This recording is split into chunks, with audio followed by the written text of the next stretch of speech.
Welcome to Audiobook 365 Stories. Once, there was a fisherman who lived with his wife in a small, dirty house near the sea. Every day, the fisherman went fishing. One day, as he was sitting by the sea with his fishing rod, watching the waves, his fishing line suddenly went deep into the water. He pulled it up and caught a big fish. But the fish said, "Please let me live. I am not a real fish. I am a prince under a spell. Put me back in the water and let me go." The fisherman said, "Oh, really? You don't need to say much. I don't want to keep a fish that can talk. Swim away as fast as you can." Then he put the fish back into the water, and the fish swam quickly to the bottom of the sea, leaving a long line of blood behind. When the fisherman went home to his wife in their dirty little house, he told her how he caught a big fish. He also told her that the fish said it was a prince under a spell, and that he let the fish go because it could talk. "Did you ask the fish for anything?" asked his wife. "We live in this terrible, dirty house. Go back and tell the fish we want a small, nice house." The fisherman didn't really want to do this, but he went back to the sea anyway. When he arrived, the water looked yellow and green. He stood at the edge of the sea and said, "Oh, man of the sea, listen to me. My wife Ilsebil wants her own will, and she sent me to ask something from you." The fish swam to him and said, "What does your wife want?" "Well," said the fisherman, "my wife says that when I caught you, I should have asked for something before I let you go. She doesn't want to live in the dirty house anymore, and she wants a nice, small house." "Go home," said the fish. "She already has the small house." So the fisherman went home and saw his wife standing at the door of a nice, clean house. Come in," she said. "Isn't this much better than the dirty house we had?" Inside there was a living room, a bedroom, and a kitchen. Behind the house, there was a small garden with flowers and fruits. In the backyard, there were ducks and chickens. "Ah," said the fisherman, "now we can live happily." "We will try," said his wife. Everything went well for a week or two. Then Ilsebil said, "Husband, this house is too small. The garden and backyard are not big enough. I want to live in a big stone castle. Go to the fish again and ask him for a castle."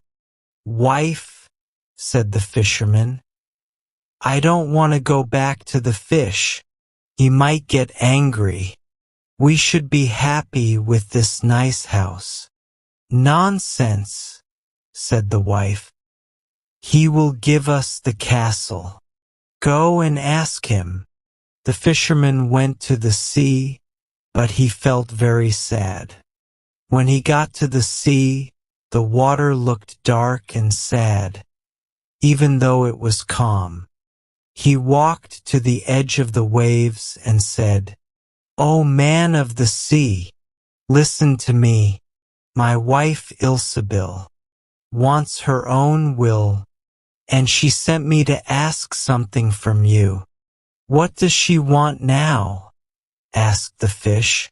"Ah," said the fisherman sadly, "my wife wants to live in a stone castle." "Go home," said the fish. "She is already standing at the gate of the castle." So the fisherman went home and saw his wife standing in front of a big castle. "Look," she said, "isn't this amazing?" They went inside together and found many servants, and the rooms were full of golden chairs and tables. Behind the castle was a big garden, and around the castle was a large park full of sheep, goats, rabbits, and deer. In the courtyard, there were stables and barns for cows. "Well," said the fisherman, "now we will live happy and cheerful in this beautiful castle for the rest of our lives." "Maybe," said the wife, "but let's sleep on it before we decide." So they went to bed. The next morning, when Dame Ilsebil woke up, it was bright outside. She poked the fisherman with her elbow and said, "Get up, husband. We need to be the king of the land." "Wife, wife," said the fisherman, "why should we want to be king? I don't want to be king." "Then I will be king," said she. "But wife," said the fisherman, "how can you be king? The fish can't make you a king." "Husband," she said, "don't talk any more. Go and ask. I will be king." So the fisherman went to the sea, feeling very sad that his wife wanted to be king.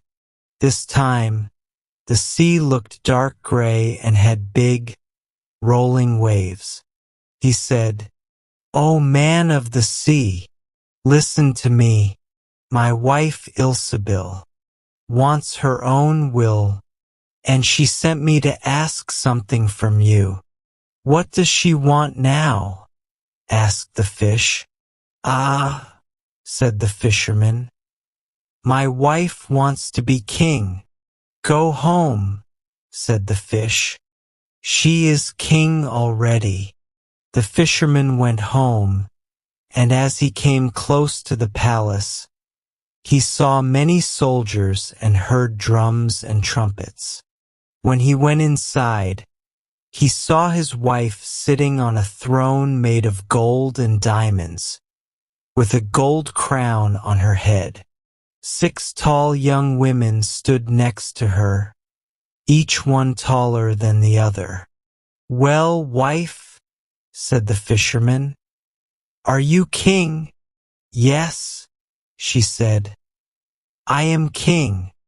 The fisherman looked at her for a long time and said, "Ah, wife, it's great to be king.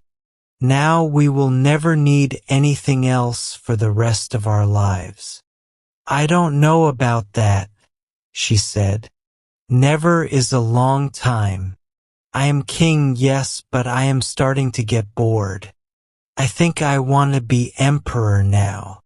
"Ah, wife, why do you want to be emperor?" asked the fisherman. "Husband," she said, "go to the fish. I want to be emperor." "Ah, wife," said the fisherman, "I don't think the fish can make you an emperor. I really don't want to ask for that." "I am king," said Ilsebil, "and you are my servant. So go now." So the fisherman had to go again. As he walked, he muttered to himself, "This won't end well. It's too much to ask. The fish will get tired, and then we will be sorry for what we've done." He soon came to the seashore. The water was black and muddy, and a strong wind was blowing over the waves. He went as close as he could to the edge of the water and said, "O man of the sea, listen to me. My wife Ilsebil wants her own will, and she sent me to ask something from you." "What does she want now?" asked the fish. "Ah," said the fisherman. She wants to be emperor. Go home, said the fish. She is already emperor. The fisherman went home again. When he got there, he saw his wife sitting on a very high throne made of solid gold. She wore a large crown that was 2 yards high. Next to her stood her guards and helpers, each one smaller than the other. There were giants and even a tiny dwarf no bigger than a finger. In front of her stood princes, dukes, and earls. The fisherman walked up to her and said, "Wife, are you emperor?" "Yes," she said. "I am emperor." "Ah," said the fisherman, looking at her. "It's amazing to be emperor." "Husband," she said, "why stop at being emperor? I want to be the Pope next." "Oh, wife," said the fisherman, "how can you be Pope? There is only one Pope in the whole world." "Husband," she said, "I will be Pope today." "But," said the fisherman, "the fish cannot make you Pope." "That's nonsense," said she. "If he can make me emperor, he can make me Pope. Go ask him." So the fisherman went. But when he got to the shore, the wind was blowing very hard, and the sea was wild, with big waves crashing everywhere. The ships were shaking on the tops of the waves. In the sky there was a small piece of blue, but the rest of the sky to the south was red, like a terrible storm was coming. The fisherman was very scared, and his knees shook, but he still went down to the shore and said, "O man of the sea, listen to me. My wife Ilsebil wants her own will, and she sent me to ask something from you." "What does she want now?" asked the fish.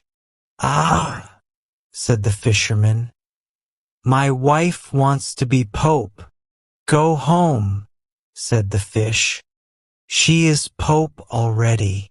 The fisherman went home and found his wife sitting on a throne 2 miles high.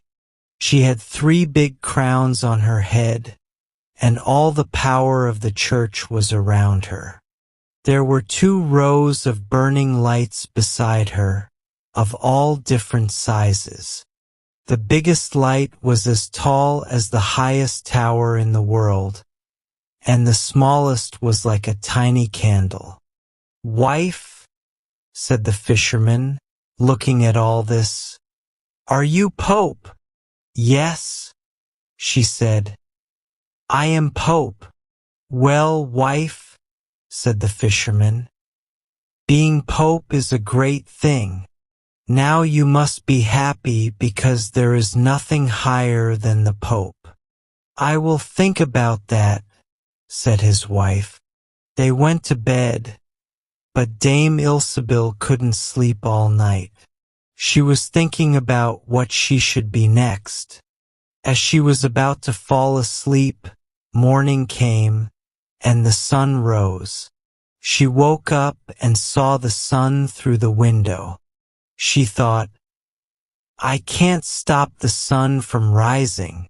This thought made her very angry. She woke her husband and said, "Husband, go to the fish and tell him I must be the lord of the sun and moon." The fisherman was half asleep, but the idea scared him so much that he jumped out of bed.